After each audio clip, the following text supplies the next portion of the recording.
Seorang warga desa Dimoro, Kecamatan Toroh yang berprofesi sebagai pencari bekicot di Grobogan, Jawa Tengah diduga menjadi korban salah tangkap polisi. Kadif Humas Polri menyebut Aibda IR yang melanggar aturan akan diproses di Div Propam Polri.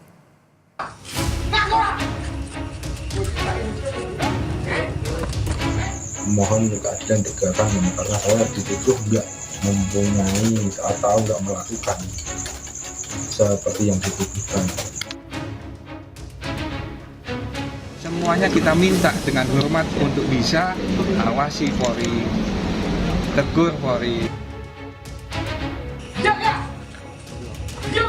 Seorang warga desa Dimoro, Kecamatan Toroh, yang berprofesi sebagai pencari bekicot di Grobogan, Jawa Tengah, diduga menjadi korban salah tangkap polisi.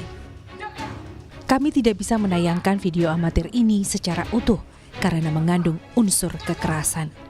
Korban mendapat kekerasan dari polisi saat diinterogasi. Ia dituduh sebagai pencuri pompa air bermesin diesel. Meski tidak merasa bersalah, kondisi yang membuatnya ketakutan hingga tidak membela diri. Diapakan, Mas?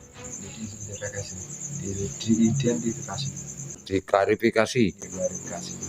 Terus ternyata di sana putusannya gimana? Klarifikasi ya saya ditanya dengan biasa saja dan jujur.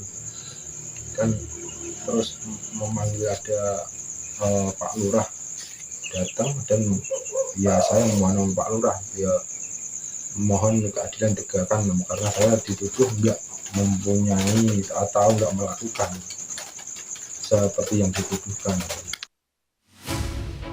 Merespons kesalahan bawahannya, AKBP Ike Yulianto mendatangi korban untuk meminta maaf.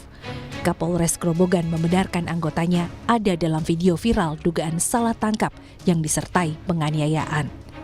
Pelaku adalah Aibda IR, anggota Polsek Geyer, Grobogan.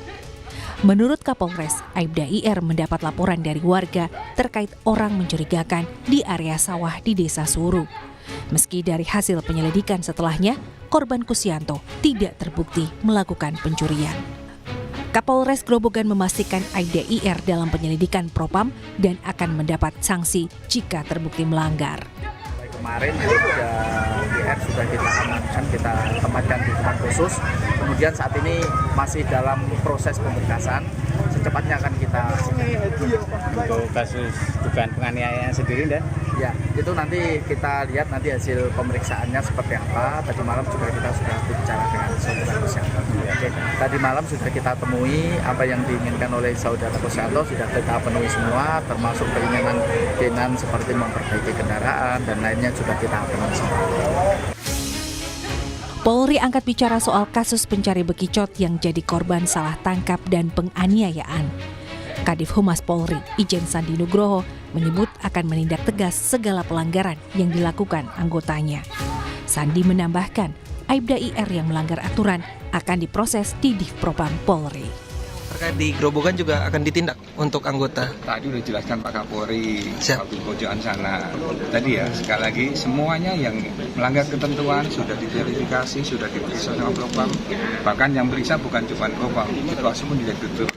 Jadi polisi saat ini sudah tidak ada lagi ruang bersembunyi kalau ada yang melanggar ketentuan. Ada pengawasan dari internal, ada pengawasan dari eksternal, ada pengawasan dari dunia digital, ada teman-teman dari netizen. Semuanya kita minta dengan hormat untuk bisa awasi Polri, tegur Polri. Komnas HAM ikut merespons kasus ini.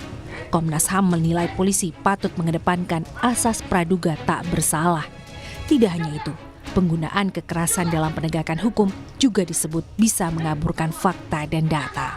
Asas praduga tak bersalah ini merupakan salah satu hak asasi manusia yang penting dalam sistem peradilan pidana.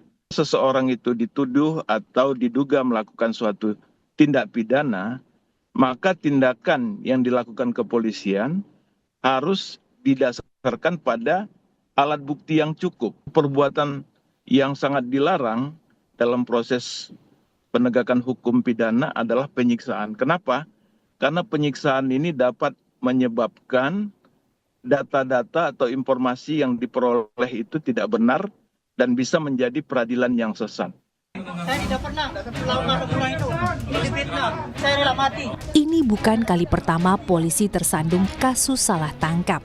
Sebelumnya, di 2024 lalu, nama Peggy Setiawan jadi sorotan dalam kasus pembunuhan Vina dan Eki di Cirebon, Jawa Barat. Peggy ditangkap dan ditetapkan sebagai tersangka kasus pembunuhan Vina dan Eki yang kemudian digugurkan oleh Hakim pra-peradilan yang memutuskan Peggy tidak bersalah. Tim Liputan Kompas TV.